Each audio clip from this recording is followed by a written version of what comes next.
In the beginning, Yahuah created the heavens and the earth. Yahuah formed man, Adam, from the dust of the ground and breathed into him the breath of life. None of the animals were a suitable companion for him. So Yahuah caused Adam to fall into a deep sleep, took one of his ribs, and from it fashioned a woman. When Adam awoke, he saw her and exclaimed, "This is now bone of my bones and flesh of my flesh. She shall be called woman, for she was taken out of man." Together, Adam and Eve lived in harmony, naked and unashamed, their bond pure and their hearts aligned with Yahuah. One day, the serpent, a cunning creature more subtle than any beast of the field, approached Eve as she wandered near the forbidden tree. "Did Yahuah really say, 'You must not eat from any tree in the garden?'" the serpent asked, his voice smooth and beguiling. Eve replied, "We may eat fruit from the trees in the garden, but Yahuah said, 'You must not eat from the tree in the middle of the garden, and you must not touch it, or you will die.'" The serpent's eyes gleamed as he whispered, "You will not surely die. For Yahuah knows that when you eat of it, your eyes will be opened, and you will be like God, knowing good and evil." Eve's gaze lingered on the fruit. It was beautiful, its surface gleaming in the sunlight.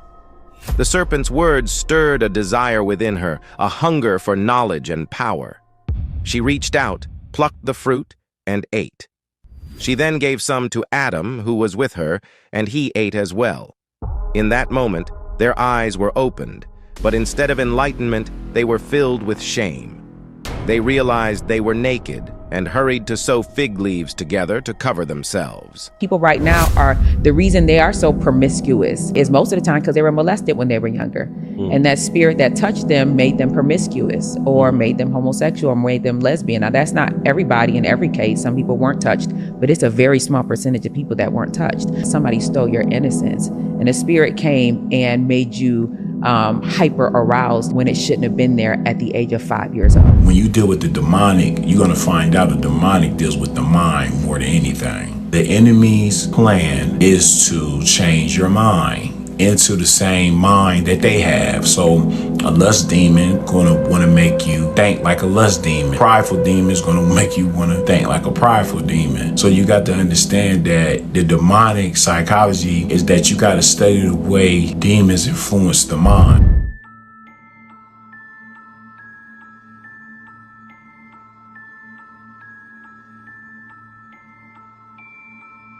Very innocent looking with subtle hints of lust, but you know it because you can feel the energy coming from the person.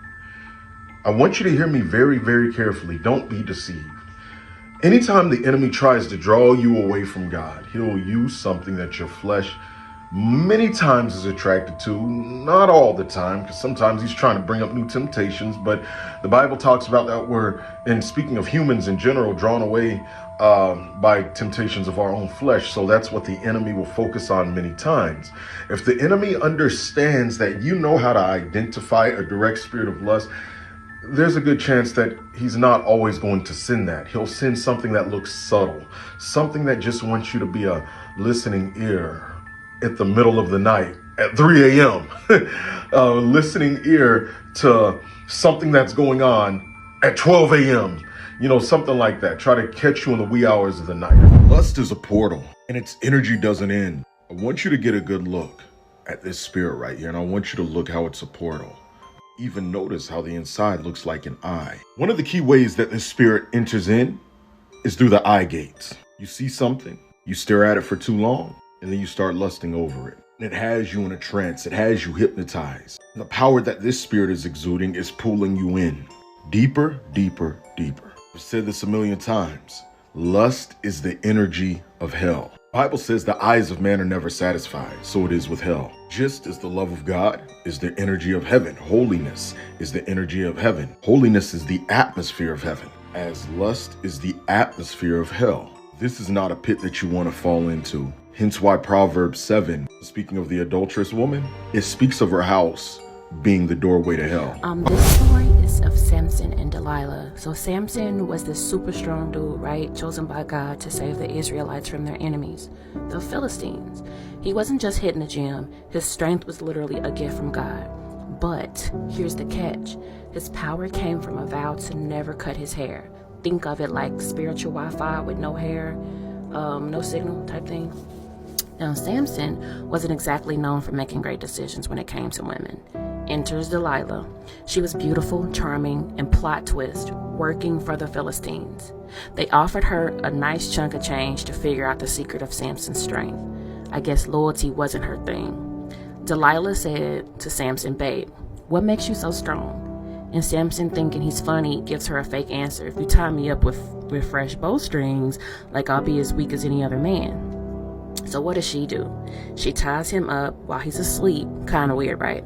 And calls the Philistines to capture him. Samson wakes up and snaps the bowstrings like dental floss. Round 1, Samson won.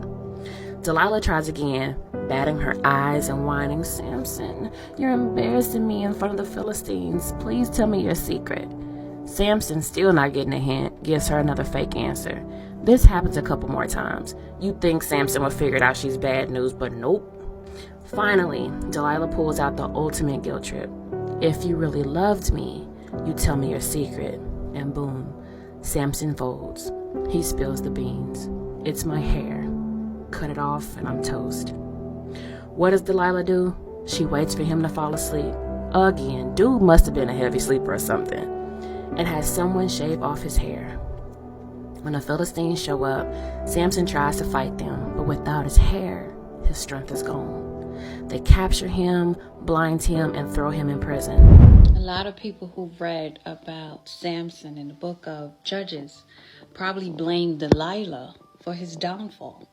You know, Delilah played with his hair, rocked him to sleep, had someone come in and cut off his locks, and that's how he lost his strength, because God told him from before he was even born, told his parents that he cannot cut his hair. But it wasn't Delilah's fault. The problem had already started with Samson. Samson was off his purpose. Scripture said that he was walking somewhere and he saw a woman. He came home and told his parents, "I want her." He got married to her, and then things went left. He met a harlot, spent the night with her. Things went left. And then when he finally got to Delilah, it got worse. So Delilah was never Samson's problem. The problem was with Samson.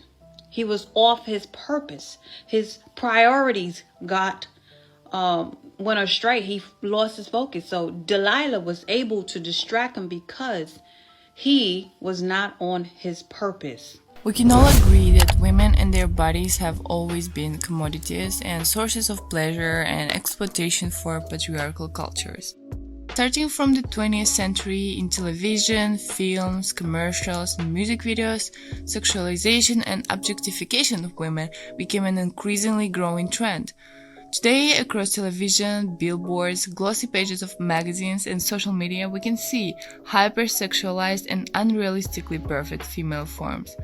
Advertisements, music videos, and films dehumanize girls and women and portray them as commodities. If you're a woman who does not appreciate being spoken about, scroll away now. Because I've discovered something about the demon of lust.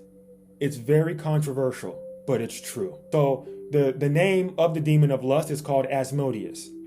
The controversial thing that I've discovered is that the demon of lust targets women more than it does men. How do I know? It's just with observation. Look around. Online, who is the one who more often than not is leading with their sexual energy in order to tempt people, in order to get people sexually aroused? Is it more men or is it more women? For whatever reason, I don't care the reason. Who? Answer the question. It's women. Lust is just trying to get a type of energy from you, any type of energy, by doing a certain thing. Usually it's associated with your sexual energy. Why? Because the devil is trying to tear down God's kingdom. That's it.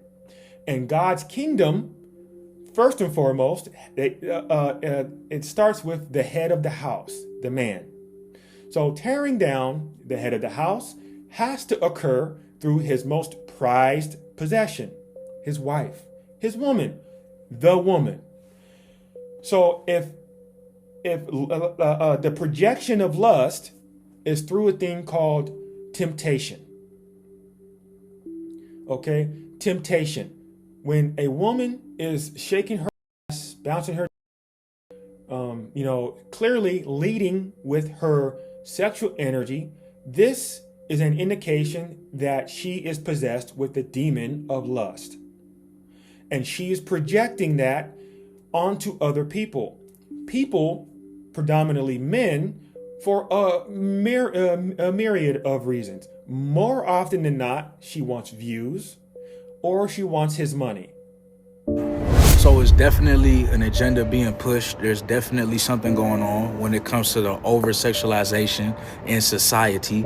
And I've talked about it on my platforms, and a lot of the responses I've gotten is, especially from older people, is like, it's always been here. Social media has just exposed it even more.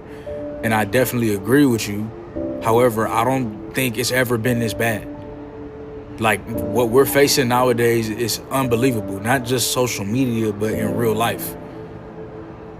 It's the worst that it's ever been. Now, it's not the norm, right? Like, it's everywhere, but it's still not the norm. Let's not make it the norm, but it's not the norm. You know, people still putting on clothes and people still respect themselves. But at the end of the day, at this point, it's going to be a choice.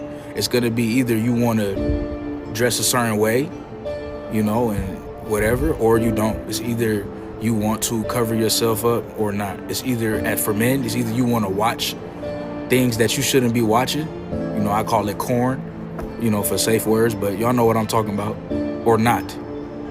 You see what I'm saying? So at the end of the day, it's a personal choice, but we all got to agree there's definitely an agenda being pushed. There's definitely people who want you to stay lustful. They want you to keep on buying OnlyFans. They want you to keep on watching corn. They don't want you to be on your purpose. And it's up for you to look at it and realize what's going on and make the personal decisions in your life to be better than that, right? That's just what it comes down to. It all comes back to individuality. Like, we can't control, at the end of the day, what agenda is being pushed, but we can control how we react to it, how we look at it. If we indulge in it, we can control all of that. So you got to control. Try your best to control it and do your best to not be part of this agenda, because it's only going to get worse and it's only getting passed down to the kids. I feel like kids are looking at things that they shouldn't be looking at. And, you know, it's not cool. It's not cool, man.